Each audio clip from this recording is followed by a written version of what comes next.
Hello, Kim. Hi, Scott. Welcome, Kim Depasquale, our courageous first teacher to be part of Kula Yoga Shala's online video forum, our yoga teacher feature. And we're doing this so that you, the students, can have an opportunity to meet our teachers and get to know them a little bit better. So we're just going to spend a few minutes chatting, and maybe starting with just like a little bit about you and how you found your way to the yoga mat.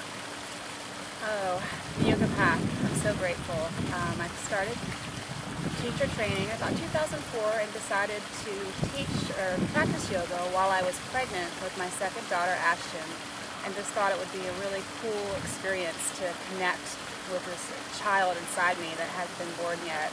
And Kundalini did exactly that. It gave me this essence of being able to not only connect with this life inside me, but also to be able to connect more spiritually with the planet and people. So that was the first part of my journey. Cool. And what inspired you to go from that personal connection to taking it to a deeper level and teaching yoga? I think that you get to reach a point in your life. I was in the international finance business and decided that there was more to life, or I was supposed to do something more. I was supposed to serve, and I wasn't sure how to do that, and I just followed my heart, and it led me to start to teach children, and I taught children's yoga for about 4 years and loved it. And then I felt, I need to take this one step further and teach adults. And it's not necessarily teaching, but it's more of a journey and just sharing the experience that I was receiving from a higher power. And at that point, I kind of linked in, and every day I'm blessed to share what I'm being taught from above and from the universe, and being linked in with the sun and the moon and all the animals and all these amazing people at Kula and yourself. The man behind the curtain. The man behind the The curtain. voice behind the YouTube video. Cool.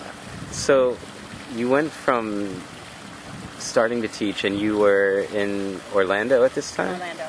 So how did you migrate down to the Jupiter area?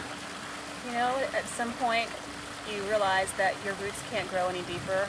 And I lived in Orlando for about 20-25 years and decided that I needed a change. And as a child, I grew up on the beach, and I owned a company called Paddleboard Orlando and knew Jupiter was a great place for paddleboarding. So my husband and I decided to take the risk, pack everybody up, and literally made a decision to move in a month.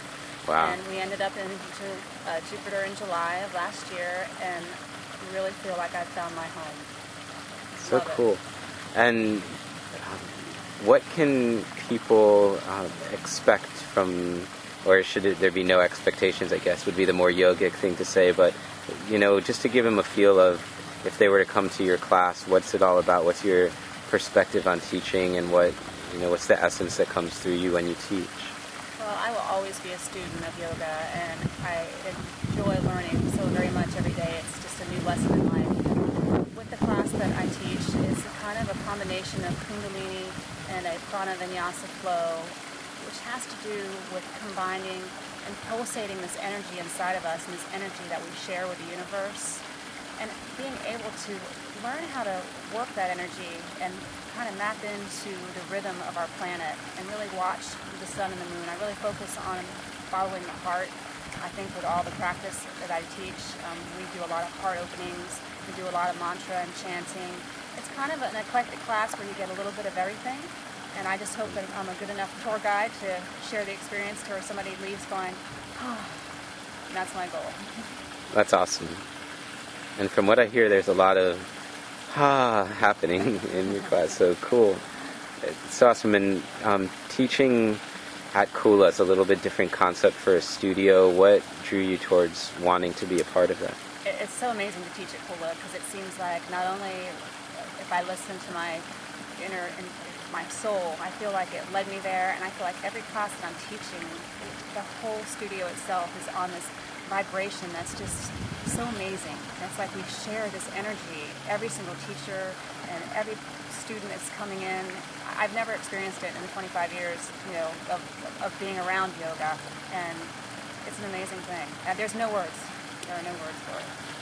Awesome. And can people still paddleboard with you? Yes, people still paddleboard. The other little thing I do on the side besides teach yoga is I own a company called Love Life Paddle, and kind of am the founder of what's called YOW, which is yoga on water. And my yoga practice left me from the earth onto a paddleboard and in the water, and I really think that it has to do with being fluid, and I wanted to become even more fluid.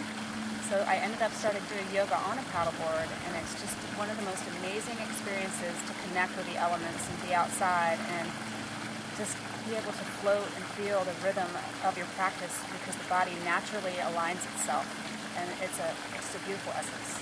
It's so awesome, and it shows us that yoga can take so many different forms. Yes. And just for closing, sealing this little mini interview that we're having, anything from your path, your life, your journey that you'd like to share, like pay it forward, any inspiration and anything you feel compelled to communicate to the person that's watching you right now?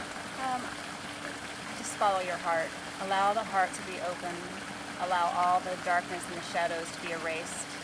And once you allow your heart to open even more, not only can you receive love, but you can give love even more. And I think that's what this planet needs: a little more compassion, a little more peace, and a little more harmony. It's awesome. Thank you so much for being the first one to dive into the teacher feature.